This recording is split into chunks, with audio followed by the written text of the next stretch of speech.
Good morning students.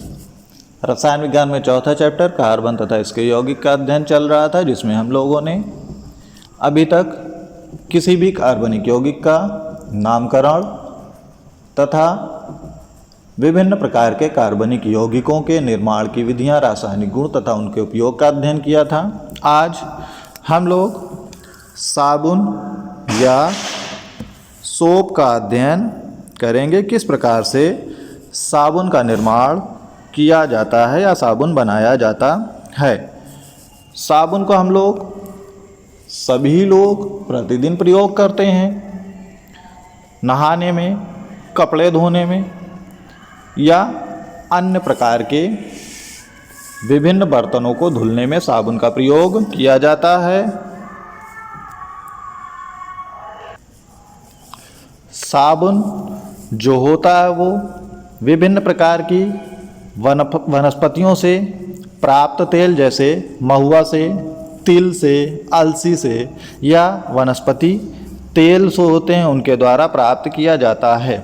ये वनस्पति तेल ग्लिसरीन तथा उच्च वसीय अम्ल के ग्लिसराइड होते हैं। जब इन ग्लिसरीन पर सोडियम हाइड्रॉक्साइड है या फिर पोटेशियम हाइड्रॉक्साइड है, इनके माध्यम से क्रिया कराते हैं तो तेल या जो भी ग्लिसराइड होता है या ग्लिसरीन होता है वो उस सोडियम या पोटेशियम के हाइड्रॉक्साइड के साथ क्रिया करता है और क्रिया करने के पश्चात सोडियम या फिर पोटेशियम के वसीय लवण प्राप्त होते हैं और इन्हीं सोडियम या पोटेशियम के वसीय लवण को ही साबुन कहा जाता है। अतः जो भी उच्च वसीय अम्लों के सोडियम एवं पोटेशियम लवण होते हैं वही साबुन कहलाते हैं। अथवा दूसरे रूप से जब वसाओं अथवा तेलों को सोडियम अथवा पोटेशियम के हाइड्रॉक्साइडों के साथ गर्म किया जाता है तो ग्लिसरीन के साथ साथ उच्च वसीय अम्लों के सोडियम या पोटेशियम लवण प्राप्त होते हैं।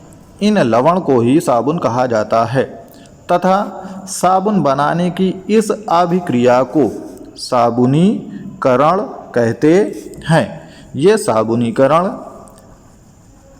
एग्ज़ाम के पॉइंट ऑफ व्यू से बहुत ही इम्पॉर्टेंट है। इसे टिप्पणी के रूप में पूछा जा सकता है। यहाँ पर देखिए, ये है उच्च वसा या वसीय अम्ल।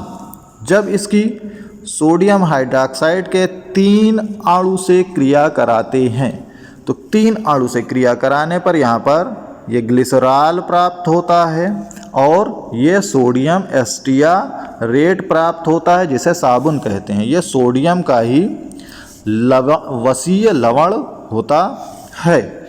यहाँ से जो अभिक्रिया होती है, इस अभिक्रिया में ये सिंगल O और यहाँ से NaO ये इतना अलग हो जाता है तो यहाँ CH2O और ये H बचा, यहाँ CHO और ये H बचा, यहाँ CH2O और ये H बचा, तो ये तीनों आपस में मिलकर ग्लिसरॉल या ग्लिसरीन का निर्माण करते हैं। बाकी 3 अणु यहाँ से ये तीनों आपस में मिलकर सोडियम एस्टियारेट बनाते हैं और इसी सोडियम एस्टियारेट को ही साबुन कहा जाता है।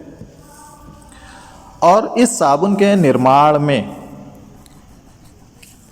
जब कास्टिक सोडा का प्रयोग करते हैं तो कास्टिक सोडा का मतलब होता है NaOH। जब कास्टिक सोडा का प्रयोग किया जाता है तो उससे जो साबुन बनता है, यानी जो सोडियम एस्टियारेट बनेगा, उस सोडियम एस्टियारेट को कठोर साबुन कहा जाएगा। लेकिन जब कास्टिक पोटास का मतलब होता है KOH, इसका उपयोग करेंगे साबुन के निर्माण में तो इससे जो साबुन प्राप्त होगा यानी पोटेशियम एस्टियारेट, तो जो पोटेशियम एस्टियारेट प्राप्त होगा उसे मुलायम साबुन कहा जाता है। और जो कठोर साबुन होता है वो जल के साथ कम झाग देता है। जब जल के साथ कम झाग देगा तो इससे कपड़े या बर्तन कम साफ होंगे। और जो मुलायम साबुन होता है वो जल के साथ अधिक झाग देता है, तो इससे साबुन अच्छी तरह से सफाई का कार्य करता है। अच्छे साबुन की कुछ विशेषताएं होती हैं, जिसमें सबसे पहली विशेषता है अच्छे साबुन को चिकना एवं मुलायम होना चाहिए। साबुन में क्षार की मात्रा बहुत ही कम होनी चाहिए या नहीं होनी चाहिए, तथा अच्छे साबुन में 10% से अधिक नमी नहीं होनी चाहिए। और अच्छा साबुन उसे ही कहा जाता है जिसमें कीटाणुनाशक पदार्थ मिले हों। जब कीटाणुनाशक पदार्थ मिले होंगे तो कीटाणुओं को वो नष्ट कर देंगे, जिस प्रकार से बीमारियों वगैरह से बचाव भी होता रहेगा। तथा अच्छा साबुन मृदु जल के साथ पर्याप्त मात्रा में झाग देता है, जिसके परिणाम स्वरूप कपड़े या बर्तन वगैरह जो होते हैं वो आसानी से साफ हो जाते हैं। तो आज इतना ही, बाकी नेक्स्ट डे। Good bye.